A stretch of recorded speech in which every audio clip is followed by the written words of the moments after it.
Boy, I thought it was just a blip, but we're getting some regular performances with 8-9 goals this year. I'm loving what we're seeing from the offensive output.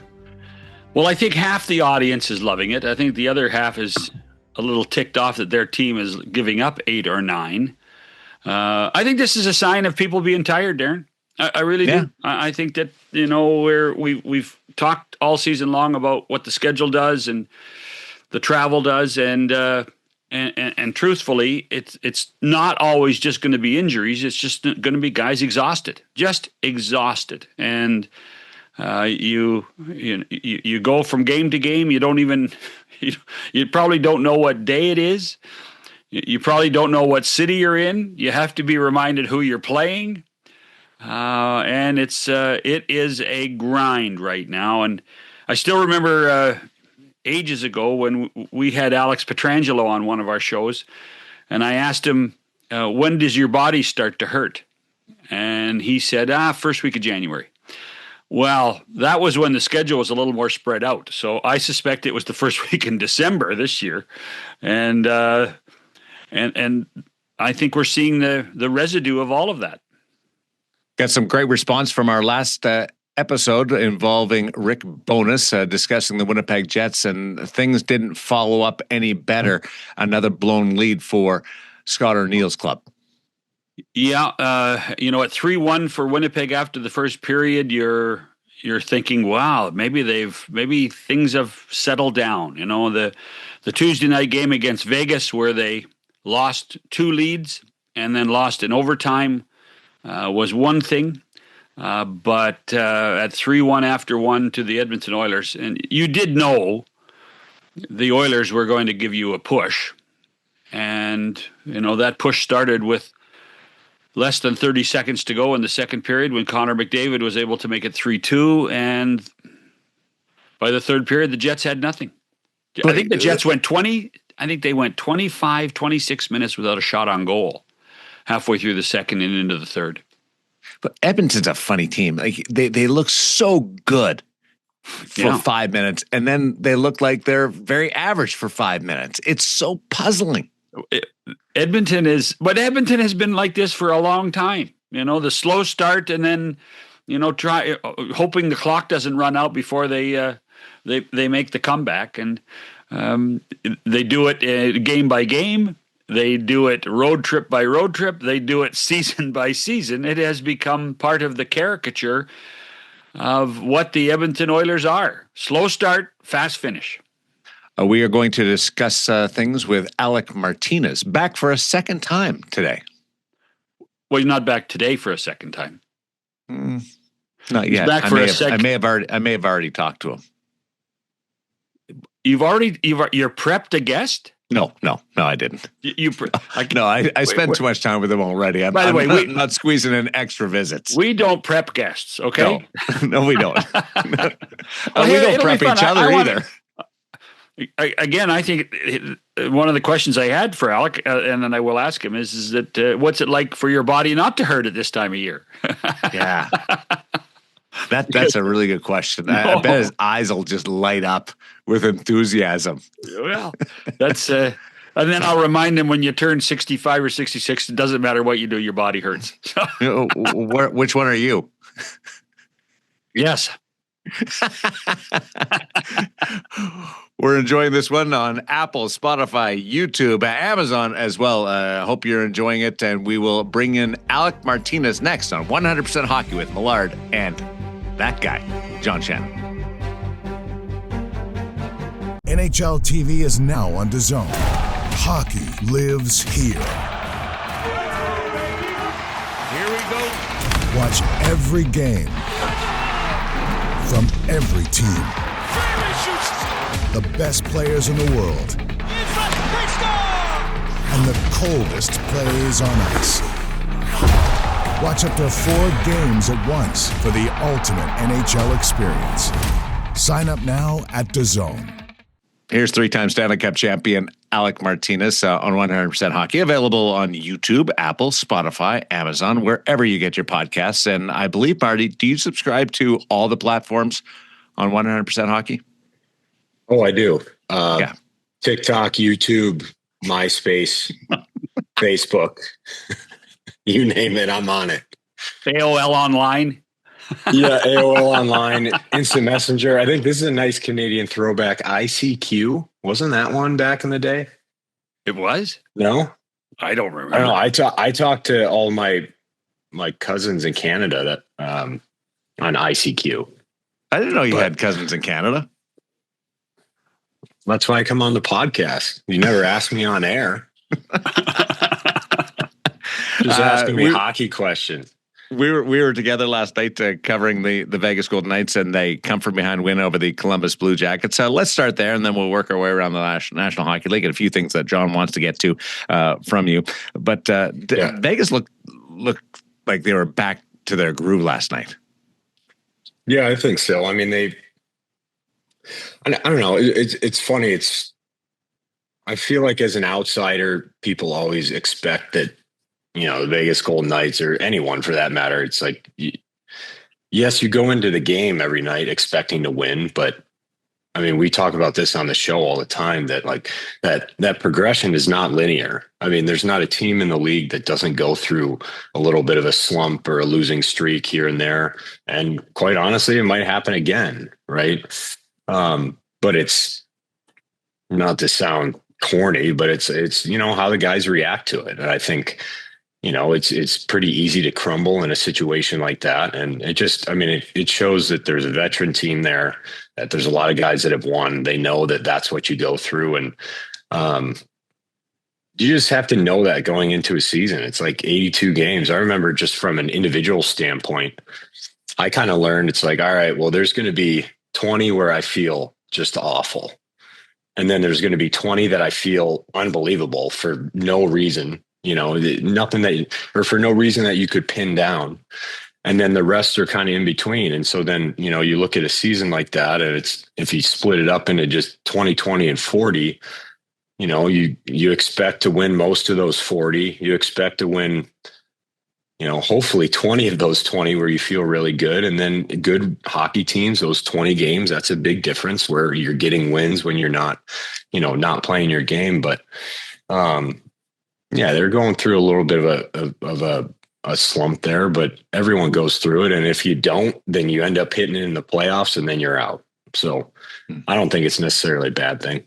Were you always aware of what day of the week it was and what team you were playing, or were you just becoming the robot saying, no. What time does the bus leave? Yeah, that's just, I'm a monkey on a gun. Tell me when to shoot. I've said that a couple times on the broadcast. Like, I don't know what's going on. And I still don't. I'm not playing. And it's like, I'm asking my wife about 3 times a day. I'm like, what time's that doctor appointment again? But it's worse this year with the schedule. It's worse. Yeah. Like I remember in season, it was either a game day or not. And that was it. I don't know how many times I tried going to the bank on a Sunday because I thought it was Tuesday or Wednesday or, something like that, where it's like, hey, I am not a functioning member of society. Like, I don't, what am I doing right now? But yeah, so it's just, and that's, I kind of think that mentality is necessary at the same time. You have to be able to have ways to shut off your brain on those days in between. And, for good reason, but, I suppose things would be a little bit different if I was playing this year, now that I have kids and you can't really afford the ability to turn off your brain, or else your kid starts splashing around in the toilet or something like that. But, or at least mine, or the dog bowl more so than the toilet. We put locks on the toilet. So yeah, but yeah, I think it's kind of like a necessary thing that, I guess maybe different guys approach it differently, but you talked about the schedule, and it's like, I had a rough idea of what the next week looked like. Mm-hmm. I knew if we were going on the road, but that's also not to say that I wasn't surprised by, wait, I got to bring a suitcase to the rink today, stuff like that. Did you ever forget your passport?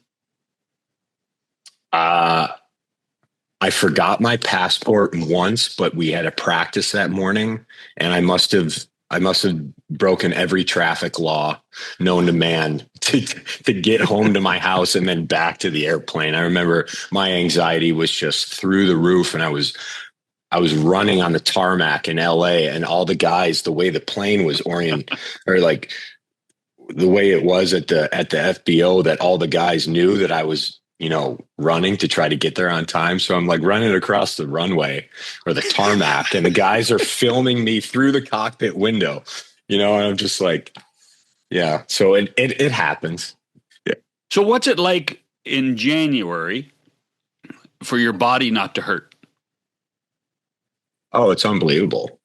I mean, it still hurts in certain ways, but yeah, it's nice. It's like I was down at T-Mobile for what I call 4 or 5 hours last night, and I didn't have to block one shot. And other than just being tired because I brought it on myself by driving out to Vegas early yesterday morning, like I feel fine. I didn't hobble over to this table, to do this podcast. So it's, there's certainly some perks about that. Do you miss it though? Yes and no. I miss parts of it. As it's gone on, I know the first game and that first week, well, after training camp, and you didn't miss that. And then the start of the season, there was some stuff and emotion that went through you. But what about now?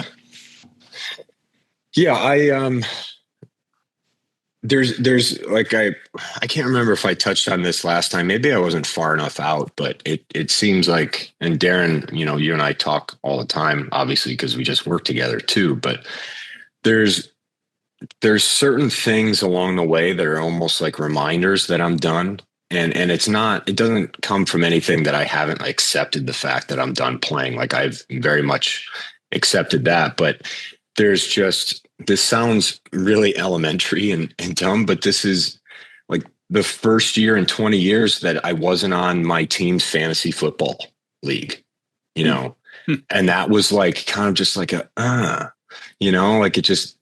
kind of a bummer. And then the first year I didn't do Secret Santa. And like, that's the stuff that I miss, the Secret Santa and ripping on guys, the locker room. And I know that's so cliche, right? I mean, everyone misses the locker room. But it's little stuff like that, like fantasy football or Secret Santa. It was to the point where I'm like, I need to somehow channel this somewhere. So I wrote, 'Twas the Night Before Christmas poem, and I ripped on everyone in my family on my wife's side and read it at the dinner table, so it's like, and it ended up being a lot of fun, but I'm like, man, usually I'm doing that like at Secret Santa in the locker room or something like that. But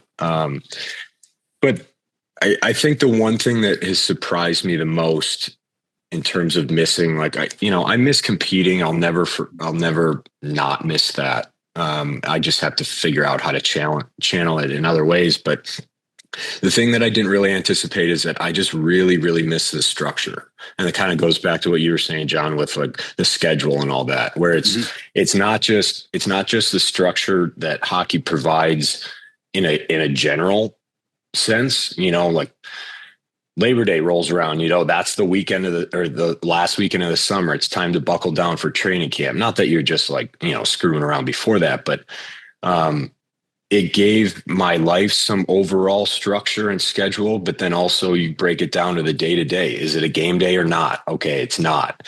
We have practice at X time. So then I have to be at the rink at whatever. I'm up at this, and I don't know. That's what I miss. And I'm very routine based. And so I find that I'm just kind of, until I find that new routine or whatever, I'm just kind of in a funk trying to figure out where I'm, all right, what am I doing here? What am I doing? And so, that, and then that just takes time, and so I've been able to do that, kind of develop a routine at home with my wife and the kids and being a dad, but then you're driving them, to be honest, you're driving them crazy. You're driving them crazy. I'm at Zach Whitecloud's house now out in Vegas, and it's great. It's great to, do the broadcasting stuff, but truthfully, I'm just out here to try to save my marriage because I'm just getting out of the house. So Emily doesn't want to murder me, but that's not exclusive to being a former hockey player, by the way. That's all of us. Yeah, exactly. I was going to say my wife, she wants to know when I'm going on the road. When are you leaving? Yeah, exactly. Yeah, that's awesome. Have you been back on the ice? Yeah, why are you always asking me like when I'm leaving and never when I'm coming back home? That's right. Have you been back on the ice since you retired? I was on the ice once. I did the charity game against the Shoresy cast. Shoresy. All the LA Kings alumni. I did it in like mid-December, and that was the first time I had put my foot in a hockey skate since I retired. Wow. So it was well, I suppose if that was in April and then December, I mean, that was probably the longest I'd ever gone without ever playing hockey.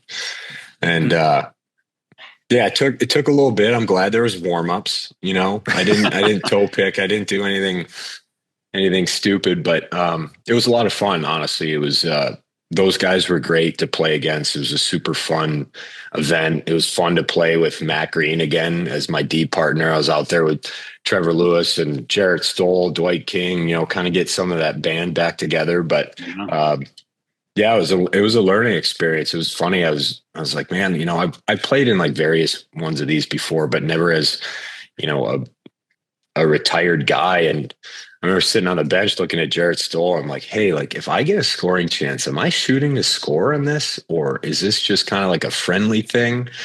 And, a natural Stoll, how competitive he is. Are you kidding me? He's like, you shoot to score, you go bar down. I was like, all right, well, I don't know if I want to be that Tommy Tryhard at a charity game, but all right, Well, the only thing missing was Darryl mumbling behind the bench. Yeah, I know. And just kicking us in the back with his dress shoe to let us know that we were up next. Can the Shoresy guys play? Yeah, so they're like they're some like junior guys. Some guys play AAA, like various. Yeah. But yeah, they actually had us on our heels about like 3 separate times. I think we ended up winning 10-9. Oh, close one. It was close, but I think there was like 3 separate times we were down at least 2. I mean, it was 30 seconds into the game and we were down 2-0. I just looked over at the guys like, man, we actually, we can't lose this game. And we started, I think it was at halftime. One of the guys looked up like if any alumni group had lost yet. And they hadn't. So we're like, we can't be the first one. But they ended up tying up the game with like, I think it was like 30 or 45 seconds left. And then off the draw, I think, I can't remember exactly how it happened, but Trevor Lewis ended up going up, scoring the goal to make it 10-9. And then it was just like old times where they pulled the goalie and we were just trying to play 6-on-5 at a charity event. I mean, I was ready to lay out and block a shot for our own ego, but it was a lot of fun. You just reminded me of something, and it may be a non sequitur to a few people, but next year when you play them, Kopitar will be on your team. And then I got thinking about Mark Stone, because those two guys as veteran players, I think that both guys in so many ways are terribly underappreciated, particularly outside of their markets. Like, I think there's people, Mark Stone's going to play for Canada at the Olympics. And I think there are people saying, well, he's too slow and but he has so many things to offer a hockey club. And then Andrzej Kopitar makes it look so easy when he plays. And yet I don't think there's probably anybody as competitive as Kopitar, correct? Yeah, I don't think so. I mean, in terms of Stoney, I mean, I think that's just like it's like the easy narrative for people to just point at Stoney and say, but it's like this guy's playing at a level that is just insane right now.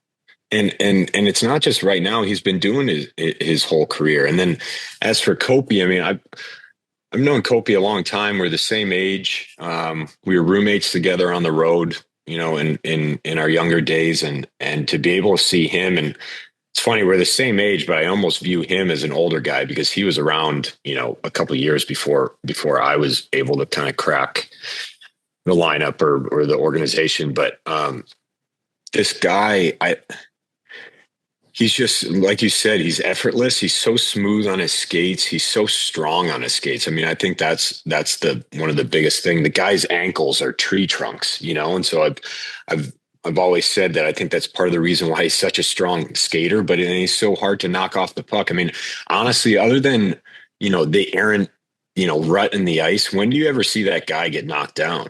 No. I mean, I honestly, I played with him for, call it 10 years, maybe a handful of times.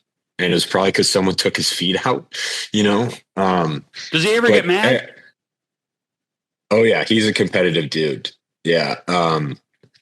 But not like, I would never see Kopi really fly off the rails. Like his wires wouldn't cross. He's calm and collected. And I mean, that's part of the reason why he wears the C, right? But yeah, I think it's interesting. Like we always talked about, especially when, we were winning in LA and watching a lot of those guys, and it wasn't just him. It was, Jonathan Quick. I mean, obviously Doughty gets, a little bit more of the credit as being a, 18-year-old Olympian and all that. And obviously all well-deserved, but I don't know. I think that there's a little bit of that. And this is probably going to sound like old curmudgeon to me, but I played my entire career in the Western Conference and most of it obviously in Vegas and LA. But I think that there's a little bit of that Western bias where people just don't see him as much. Right. And you take a guy like Stoney or Kopi, and Kopi especially, at least, I mean, Stoney played in Ottawa and a Canadian market a little bit more, but I mean, Kopi's been in LA his entire career. And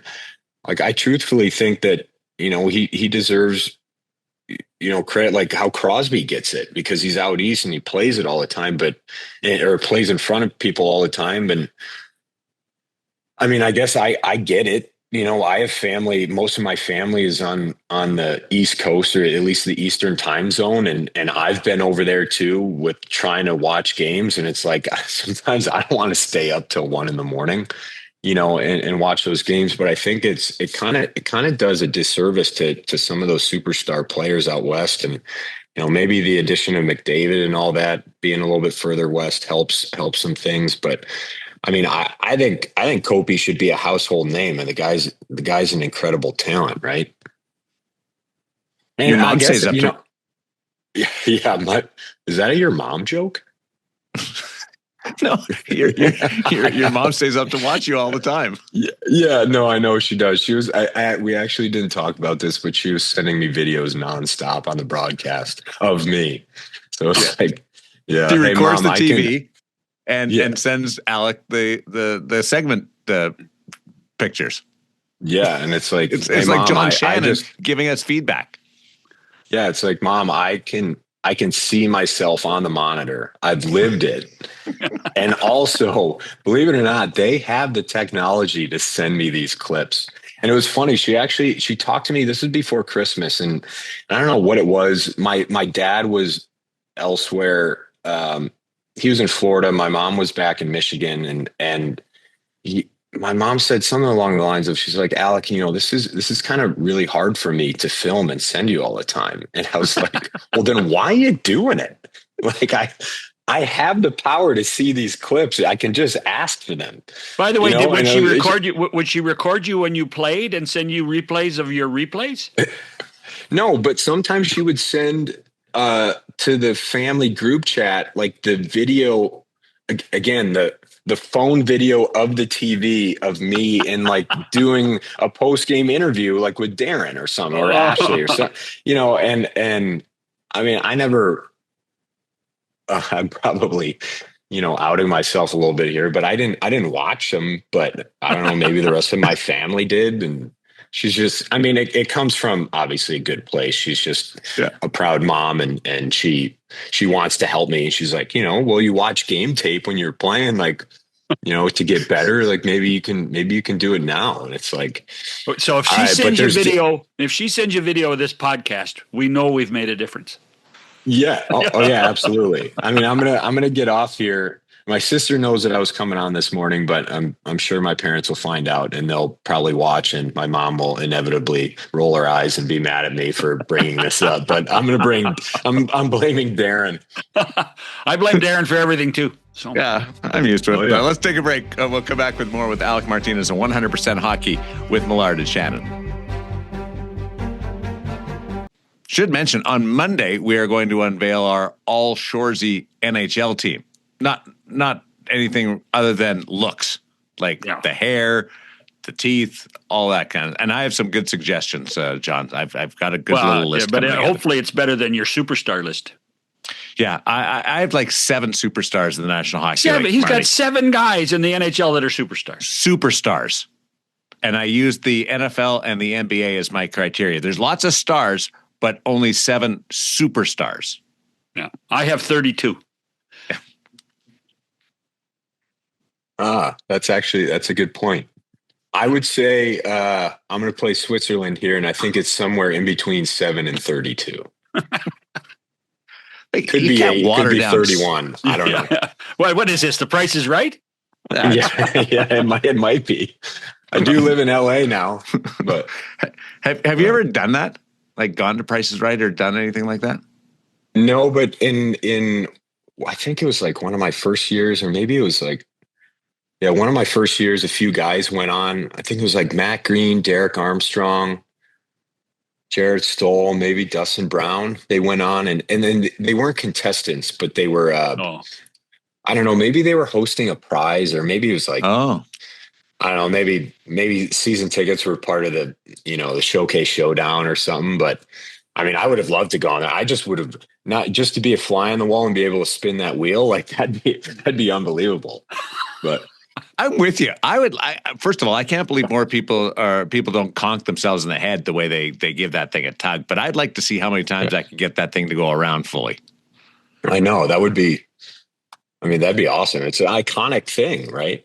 Yeah. There's got to be like a second one somewhere, right? Yeah. We could strap John to it and spin it around. Oh, yeah. Wouldn't that be around? So typical hockey people, because it's game day. You got nothing to do. You don't want to go to the morning skate. You turn the TV on in the hotel room and you watch The Price is Right and then a soap opera. Oh, yeah. Yeah, it's quintessential, hockey tradition. That's soap operas and Price is Right. And now you can turn on Netflix. But the old days, it was just, whatever's on the TV you were watching. Yeah. Yeah, exactly. There was one thing. You remember the show Wipeout? Big and like I remember there was like the 3 big like inflatable balls that people would have to hop and run across. Their studio or obstacle course, whatever you want to call it, was in Burbank, and I remember one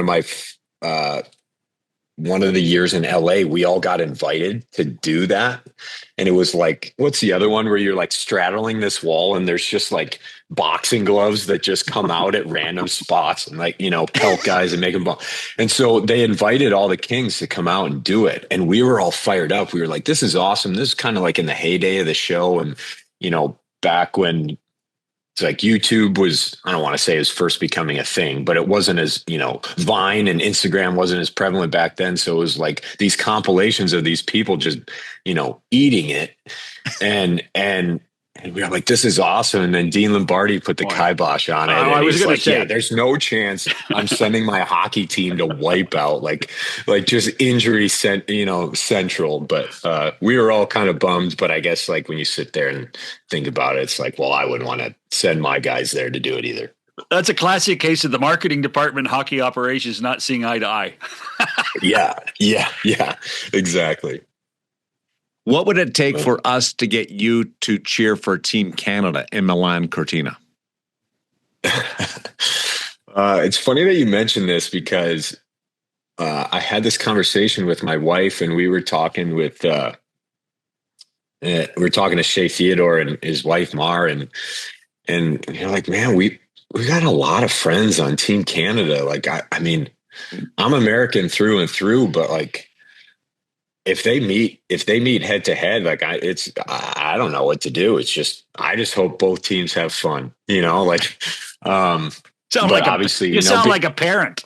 Oh my God. exactly. Yeah. And then obviously knowing like Hanny and Jack on the American side, and then a handful of other guys. But, yeah, I mean, but I also think I don't, that is the Olympics. Speaking of that one, like I'm really excited to watch that as just a fan now. And I think, I watched the Olympics beforehand because when you have buddies there, like I remember watching Sochi and seeing Quickie there and Brownie. And then actually Kopi was there that year because Slovenia, I believe, was in it. Yes, they were. Yeah. And then actually, that was a hell of a story. Slovenia was a hell of a story.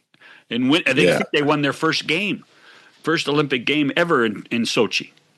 Yeah, I think I vaguely remember that. That was a long time ago, but I mean, I watched it then, but it's just different now. I think I was probably in that Olympic break, kind of what we were talking about earlier, getting away from the game and trying to get a break mentally where, I'm going to be able to watch this as a fan and even cooler as a friend of some of these guys. And I don't know, I'm really excited. So I hope the rink is all done and good. I saw a picture actually this morning. So I don't know. I'm hoping for a good tournament. How'd it look?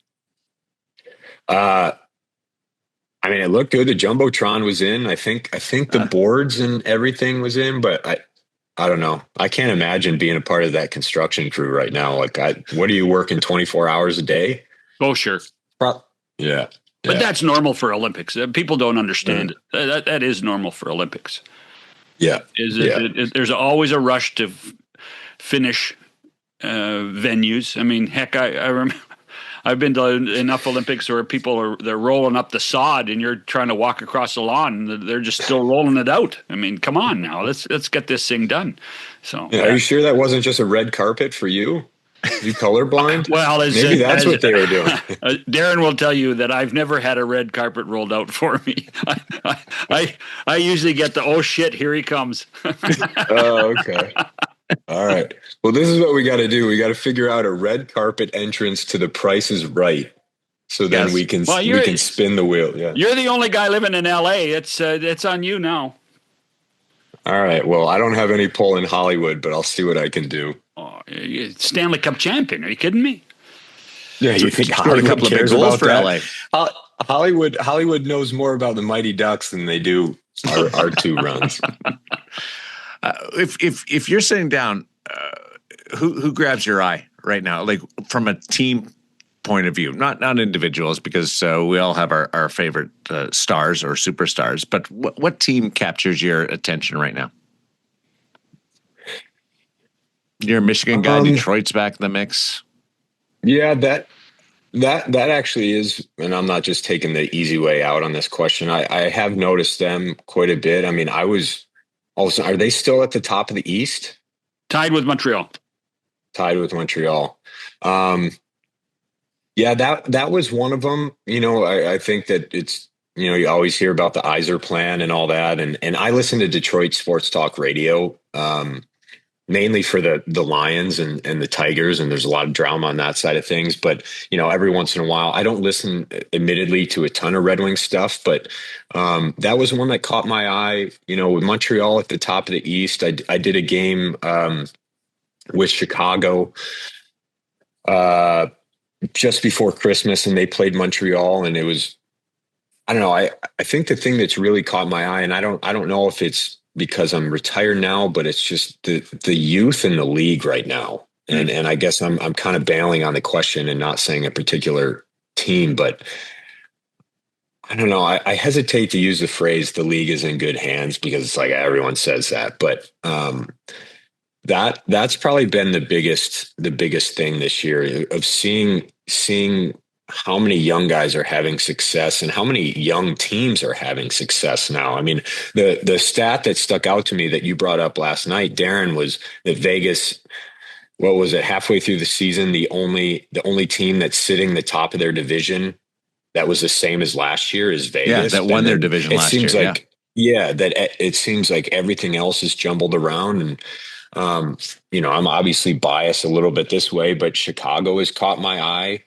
a little bit. I think that Blashill in there has helped that group a lot, and see them have some success. But then back to the young individual talent, like seeing Bedard and what he's done, obviously before getting injured there, and you can go down the list, Celebrini, and then I think of the young guys in Montreal. But I don't know, kind of the youth thing. It's been fun to watch. You obviously.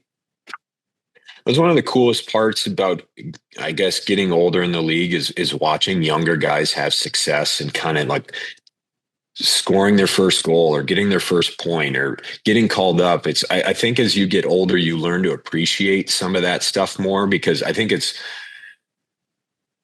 I guess, and unless you're just a bad human being, you enjoy other people's success and you love watching that. But there's also like a nostalgic factor too, where, I remember, I think it was Curtis McDermott, when he was in LA, scored his first goal in Montreal. And it was awesome. The whole bench was, really excited. And then it kind of brought me back where I scored my first goal in Montreal. But, seeing the youth movement and seeing young guys have success and kind of see where the league is going, that's truthfully what stood out to me the most this year. It's a different world for you now, though. You have to keep track of all the other teams. You probably have to be more committed to watching hockey now than you were when you were playing. I know. Previously all I had to really worry about was one.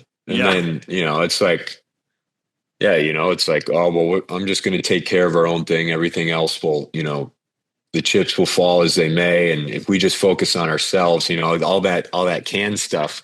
And now it's like, nah, oh man, I got to pay attention, and I'm sitting there in LA and I'm like, well, what were the Islanders doing last night? And it's like, I've never thought that ever in my life. I'm playing in the Western Conference. Like I see these guys twice a year, and then all of a sudden, but it is, again, kind of going back to like the Olympics thing. It's, again, I know it's cliche, but watching it as a fan, and to be honest, I guess I probably watch or keep tabs on more hockey now, not just because I've been doing a little bit of the broadcasting thing, but it's kind of keeps me involved a little bit, but I just keep tabs on my buddies, there's obviously I keep tabs on the 3 teams that I played for, but it's funny, like even LA, like Kopi and Doughty are there, but beyond that, I think everyone, I played with Kempe a little bit too, but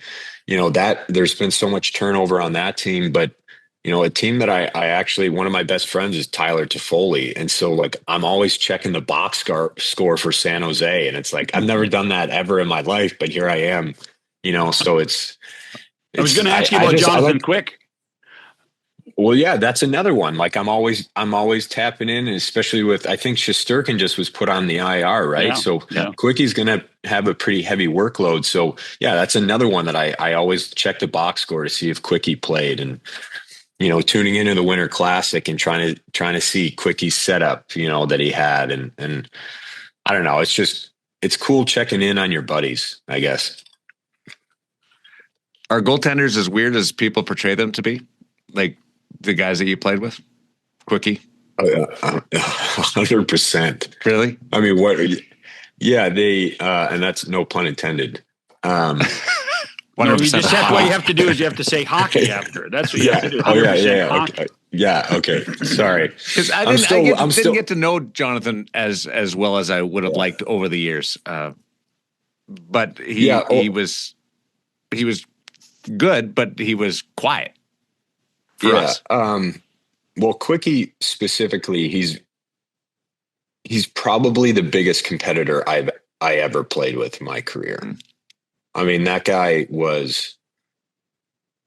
he's special in a lot of ways. And I think a lot of it, you can see with your eyes on the ice. Obviously that's very apparent.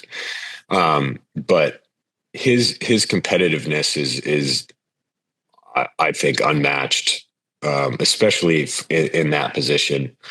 I was pretty fortunate to play, with a lot of really good goalies too. But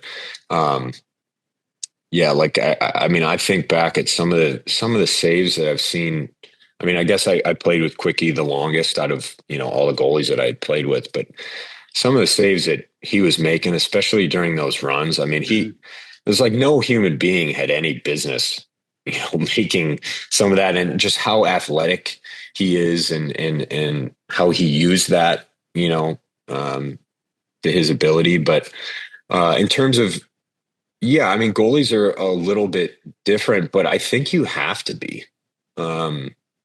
It takes a lot of courage to play that position and voluntarily get pelted with the puck all the time. And okay, well, that takes you into the goaltending category, because you would block all those shots without the equipment. We're talking about Jonathan Quick here, so I got to screw loose too, I guess. No, but yeah, but it's also, I mean, I don't want to speak for any goaltender, but it's probably a fairly lonely place too, especially when things aren't going well, and you're standing there in the crease. I would probably liken it to like the pitcher's mound in baseball, but it takes a lot of courage to play that position, both physically and mentally. And I think, it's hard. I mean, there's only 64 jobs in the world for that. And, super highly competitive position. And for someone to make it, I mean, you have to have a certain mentality to be successful in that position. It's hard. Do you talk to your goaltender during a game? And I'm not talking about, you got a wheel around the net, but the whistle blows, the face-off's there, and something bad has happened or something good has happened. Do you walk over and say, "Hey, I got your back," or "Thanks for having my back"? Yeah. Yeah, for sure. I mean, I always joke, like, especially Quickie, like I owe him probably every meal he ever eats for the rest of his life for bailing me out of, certain situations. But yeah, I think it all depends on the goalie too. Some guys really don't want to say anything at all, and you respect that, and that's just kind of how they go about their business. It's kind of like the starting pitcher on game day. It's like, all right, well, we don't talk to this guy today. We just let him do his thing. But it was different. Like playing with Flower. Flower loved to chat out there, and that was really fun. And so sometimes there'd be times in the middle of the game where he starts yapping at you, and then you start yapping back. I don't mean that in a negative, like having fun or sure. And but I always appreciated it too. Like I played with a couple guys that would talk to me a lot as a defenseman. I appreciate, like, either in D zone coverage, if the goalie noticed that, maybe my body language says that I don't know that there's a guy behind me or something like that, or going back for a puck. And I always appreciated the guys that talked a lot, because I mean, it made your job a lot easier. But yeah, I guess short answer is just, it all depends on the guy. But I always think that talking it out there made, eased a lot of, or I guess lessened a lot of really tough, high pressure situations. You and I have to run to do something here in Vegas, Rand, for this, but can't let you go without just a comment on the Lions and where they are in their program. You want to see some emotion, John? Yeah. Well, Mike McDaniel's going to come and be the OC, so don't worry about it. I know. I was pretty fired up about that yesterday. I hope he does. Yeah, because I think he and Dan Campbell, do they have something? I mean, I know that they always did like the joint practices together, but I don't know. I don't know if they're part of the same coaching tree. I guess he's a part of the Shanahan coaching tree, and Campbell's kind of more of like the Parcells or Sean Payton. But regardless, I mean, I'm assuming the football world is small, like the hockey world. I'm sure that if they don't know each other well, then there's probably 1 degree of separation. But yeah, I'm kind of pulling. But as for the Lions, there's part of me that's a little nervous that the last 2 years was just a tease and it's just back to what it's been my entire life. I'll be honest that thought has creeped into my head, but I don't know. It seems like, I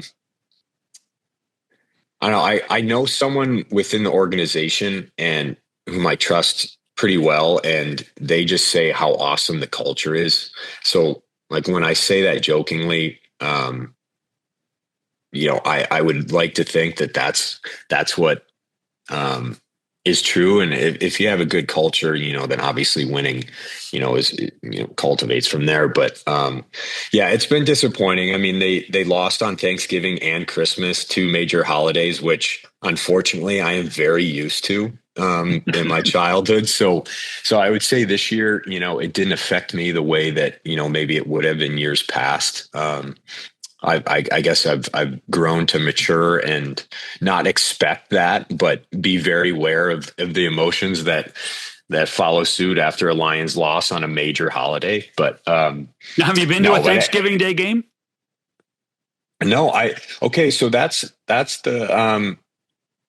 one of the things, like in retirement, like I've always been in season. And I haven't been able to. Not even as a kid. Well, yeah, as a kid, we never did. We always had a hockey tournament on Thanksgiving.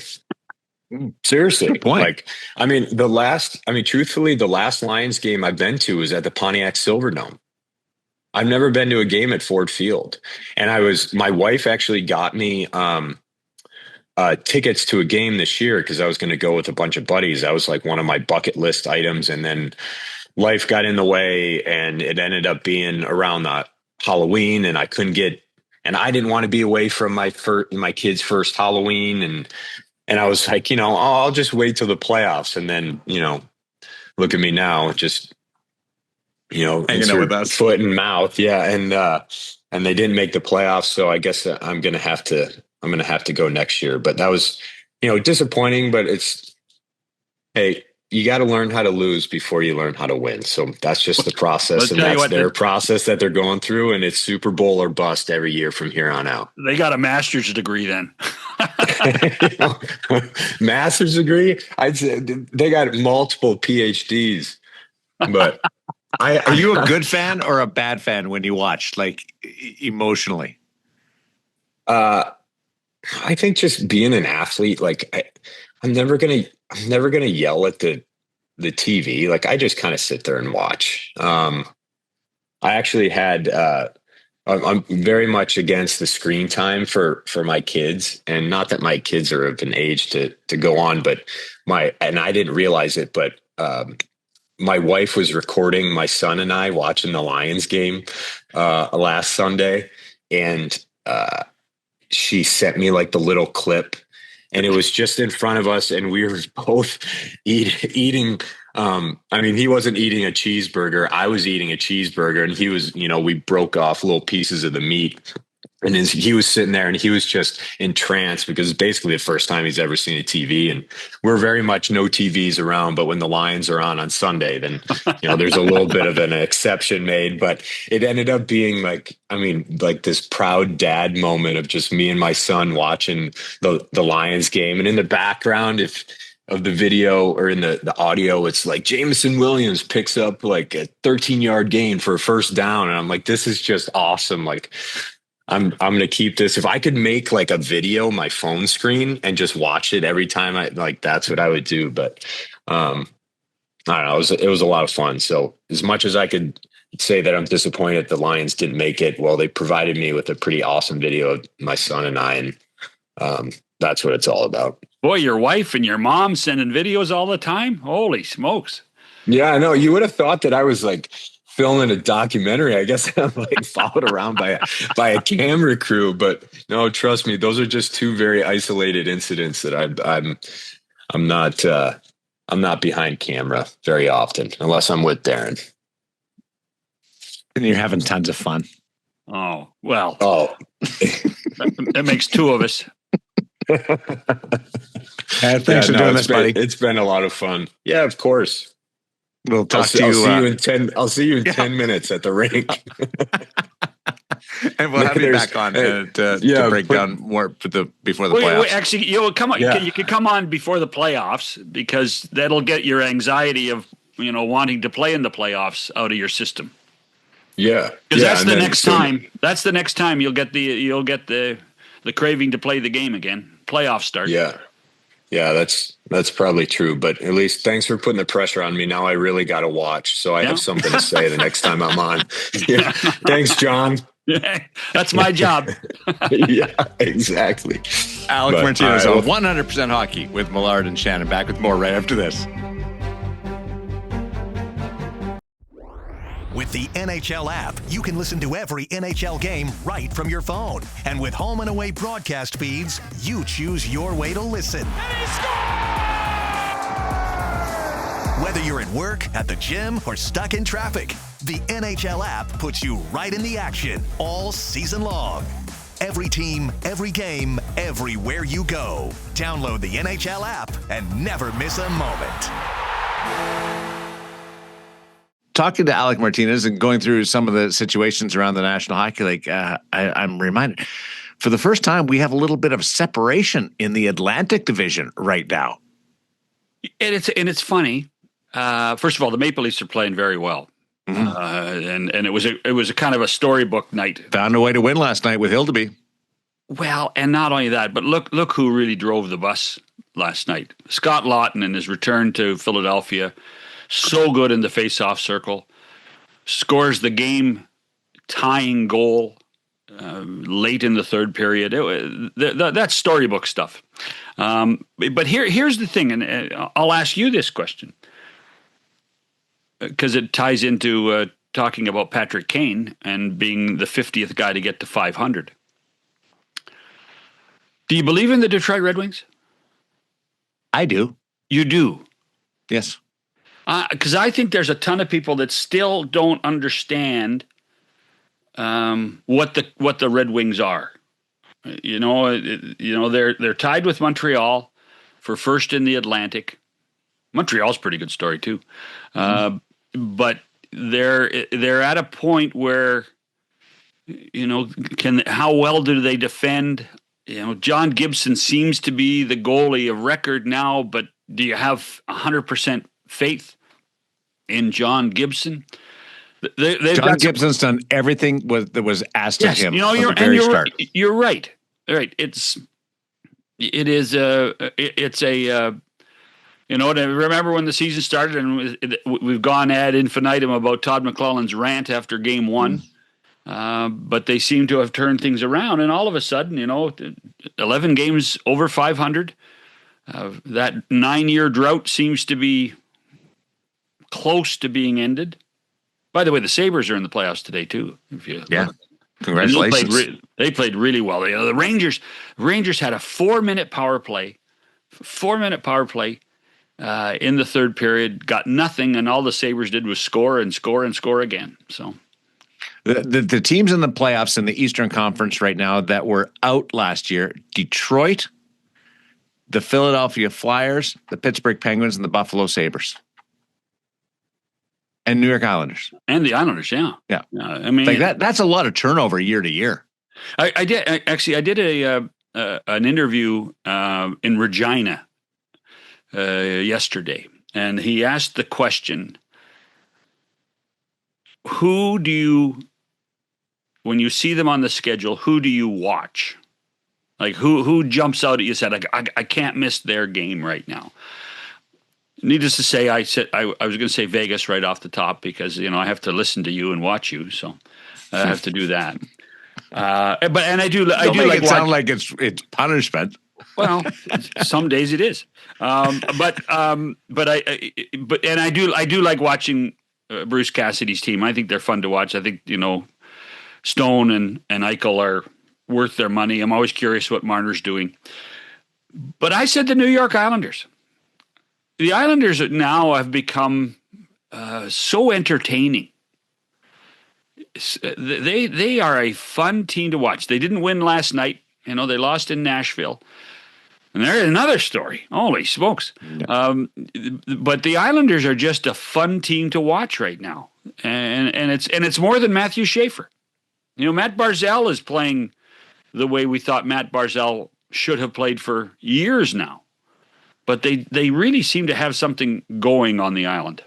Were you expecting half the teams to be out that were in last year in the Eastern Conference? Well, potential was there with the way the Atlantic was shaping up. Well, I think there's a better way to look at it. I expected the Senators, Rangers, Devils, Panthers to be in the playoffs. Toronto, you didn't have penciled in? No. Okay. No, I was a little skeptical about Big Blue. Mm-hmm. I was a little skeptical. So, well, you've been right in the money on that. Well, except that they are playing very well right now. They really are. They're 6-2-2 in their last 10. They've got Vancouver on Saturday. So I think that the Maple Leafs. I mean, 2 weeks ago we were asking the question: who was in worse shape, Winnipeg or Toronto? We were asking that question: who was in worse shape? Well, there's a huge separation now. The Maple Leafs are actually. You can see a little bit of swagger with the Maple Leafs. Austin Matthews is having a good time. He's playing very well. Winnipeg's so fragile, and this homestand has got off to a terrible start. I just wonder if there's got to be a reaction somewhere within the organization. Chevy's not a panic guy. No.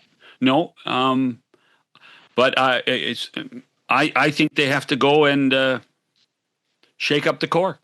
I really do. I think they have to trade somebody that says, well, this guy here, he's here long term. I think they have to trade somebody. Ooh, that's a dangerous game to play. Oh, I know, but you could get a couple of good assets for one of your players, and make a difference. I think I wouldn't rule it out now. A higher profile player, yes. One of your core team members, I'm not with you on that. Okay. Well, you're from Brandon, so I don't even know what that means. Well, it means that you're one of those guys that thinks the halfway tree's halfway. You're right. It's not. It's not. No. It's just a shade past halfway. So it's not halfway. It's not halfway. Enough that it's probably 55-45 between Winnipeg and Brandon. Or 45-55, depending on which way you're going. Depending on which direction you're going, east or west, west or east. Right. Have a great weekend, my friend. Cheers.